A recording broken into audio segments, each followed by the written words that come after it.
Thank you. Dr. Hernandez.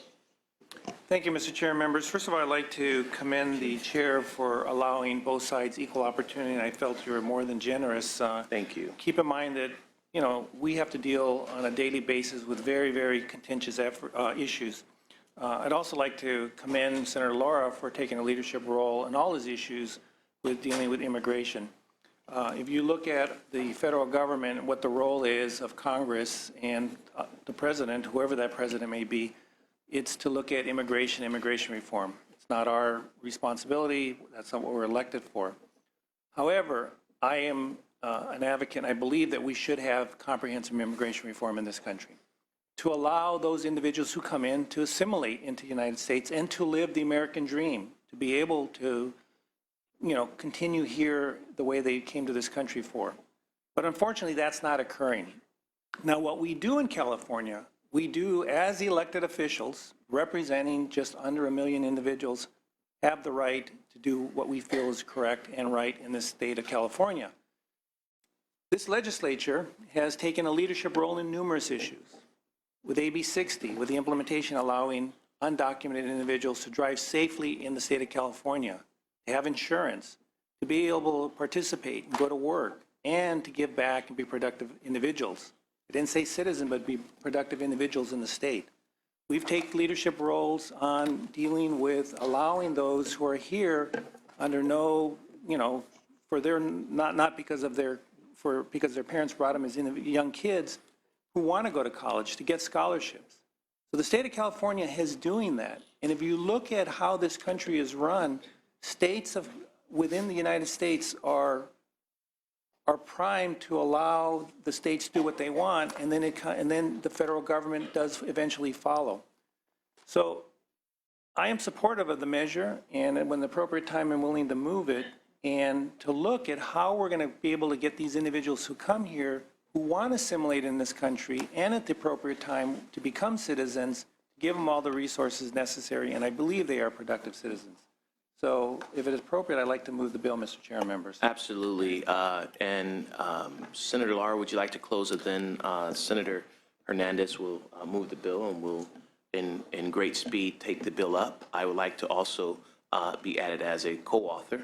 I want to thank you for your leadership in not just this piece of legislation, but all the immigration package legislation that we held in our chambers, actually in our press room a few weeks ago at a press conference. So again, I want to thank you for your leadership in this and all the work that you do with regards to bringing some unanimity in our country and allowing our undocumented immigrants to work away and out of the shadows, allowing them to be investors in this great land that we call America for all people. So again, thank you for your leadership. You may close and we'll take the bill up. Thank you.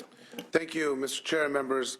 Before I close, I just want to acknowledge that the committee and the Vice Chair's staff have highlighted some of the areas where we can clarify coordination efforts between agencies and the role of the office, and I want to thank them for the thoughtful suggestions. We will be working on those if the measure passes in Appropriations Committee. Members, we heard today on both sides, but one thing that's undeniable are the facts. $650 million in California's GDP are contributed by all our immigrants in California. By our undocumented immigrants alone, $130 billion to our GDP. When we talk about funding for education, we know where that money comes from. We know that these are separate pots. We can't pit and fall into the opposition's argument that we have to, it's between them or us. It's not true.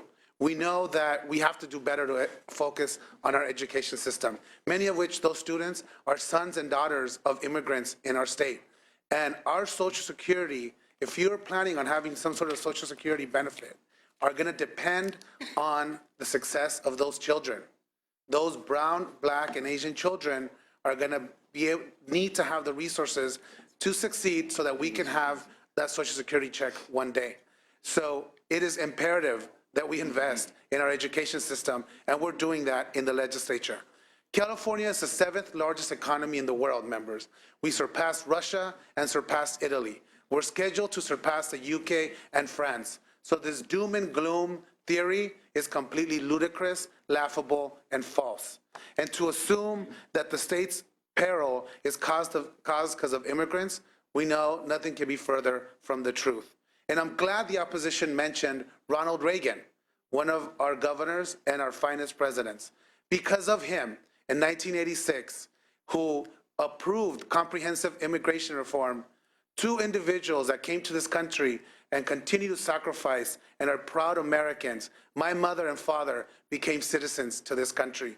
And I stand before you as a U.S. citizen, a proud American, and a California state senator. I share, that this is the best country in the world, and this is the most powerful state in our union. We are also the most diverse state in the country. Those 2 things are not mutually exclusive. They go hand in hand.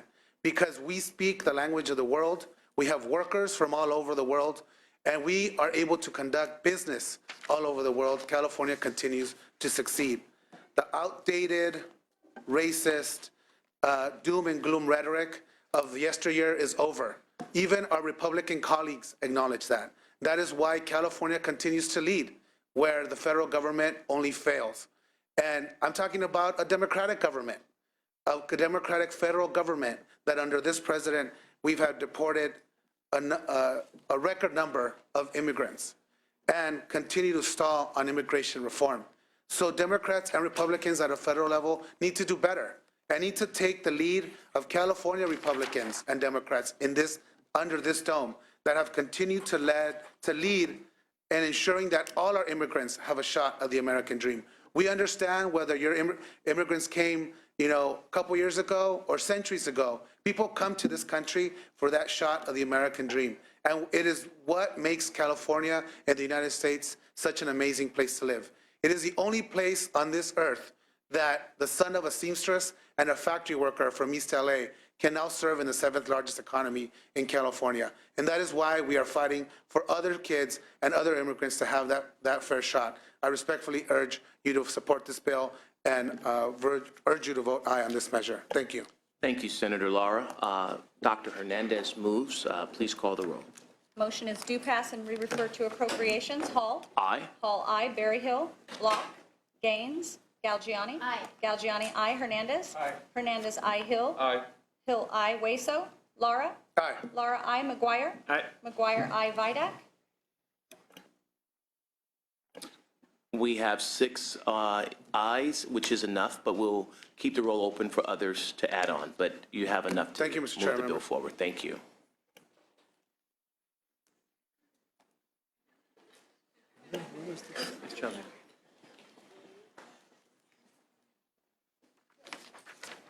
Senator Allen.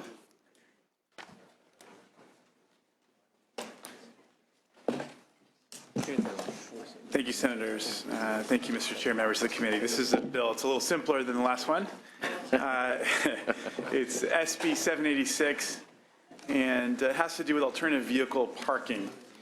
So current law requires that the Department of General Services and the Department of Transportation develop and implement the advanced technology vehicle parking incentive programs in lots run by these departments to promote the purchase and use of alternatively fueled vehicles in the state. These incentives can include things like preferential spaces, reduced fees, and importantly, fueling infrastructure for alternatively fueled vehicles.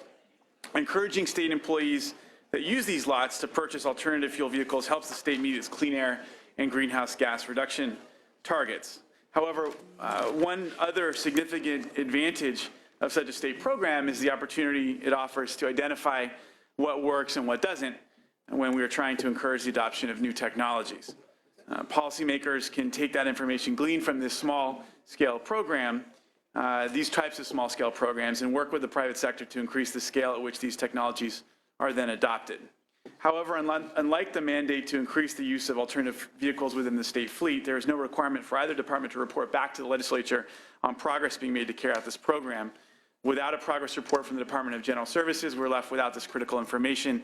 This bill simply asks DGS to add an update on the parking incentive program to the current progress report they are expected to issue annually on efforts to procure alternative vehicles within the state fleet. With this information, we can then better identify ways to encourage the purpose and use of electric, hybrid, and other alternative fuel vehicles to help the state meet its clean air and greenhouse gas goals. Thank you so much. I ask for your aye vote respectfully. All right, thank you, Senator. Are there any witnesses in support? Seeing none, any witnesses in opposition? Any questions from the senators? Seeing none, I will take your opening statement, Senator, as your close. It's been properly moved by Senator Lara. Please call the roll. Motion is due pass and re-refer to appropriations. Hall. Aye. Hall, aye. Berryhill. Block. Gaines. Galgiani. Galgiani, aye. Hernandez. Hernandez, aye. Hill. Hill, aye. Waso. Lara. Lara, aye. McGuire. Aye. McGuire, aye. Vidak. Okay, that bill has 6 votes. That's enough to get it out, but we'll keep the roll open for the absent members. Thank you, Senator. Thank you, Mr. Chair. Thank you. If the sergeants can call Anderson and Stone. Thank you.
All right, we will.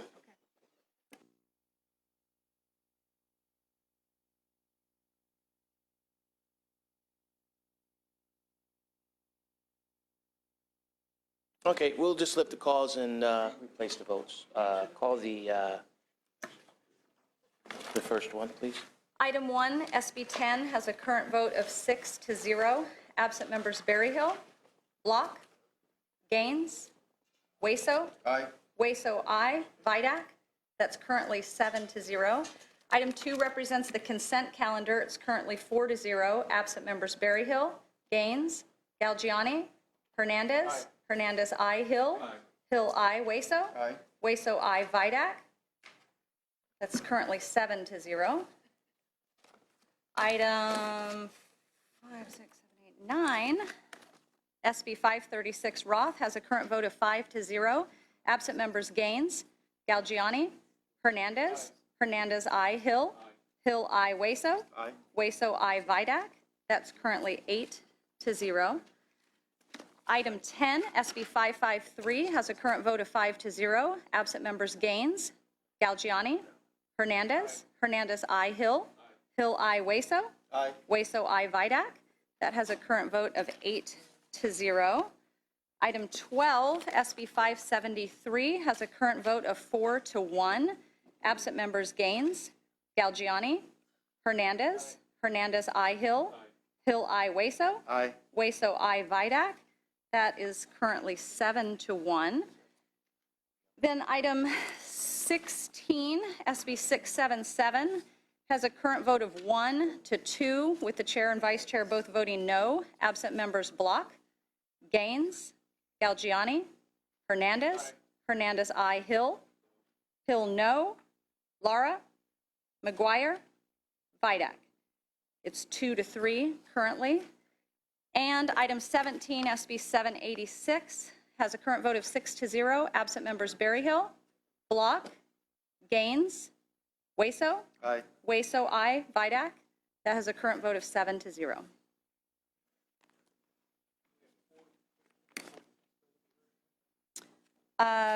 We have item 4 and item 13 to be heard. Item 14 has been pulled by the author.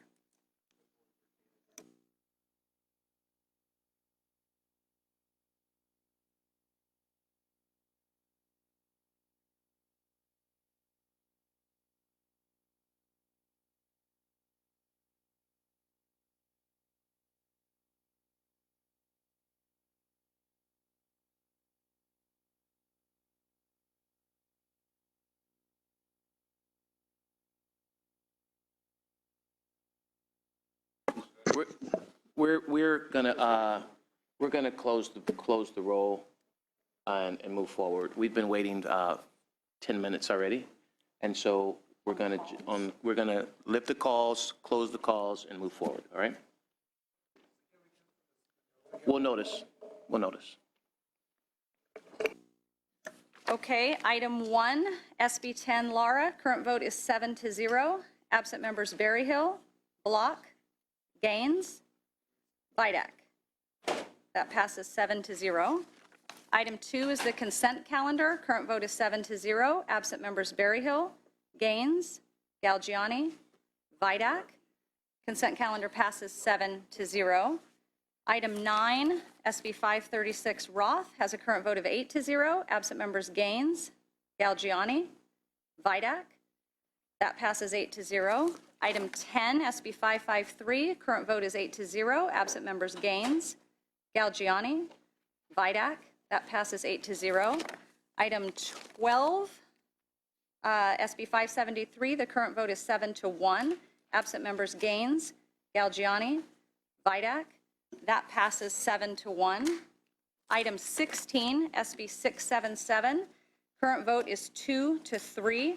Absent members Block, Gaines, Galgiani, Lara, McGuire, Vidak.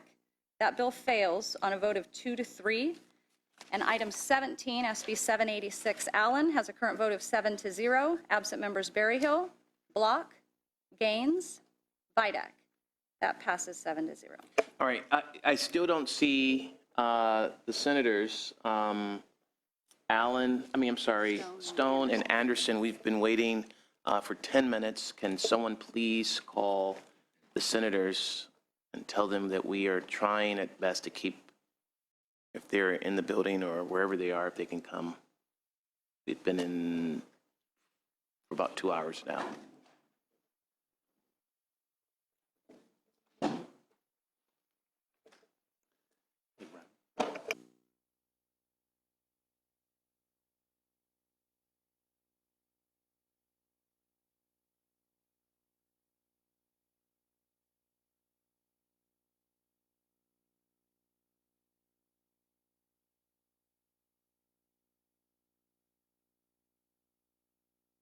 We're losing senators right now because they're going to their other committees and meetings. So I know I'm trying to. All right, we're gonna just go ahead and shut it down. Yeah, we'll postpone by committee and we'll move forward. All right, we're adjourned.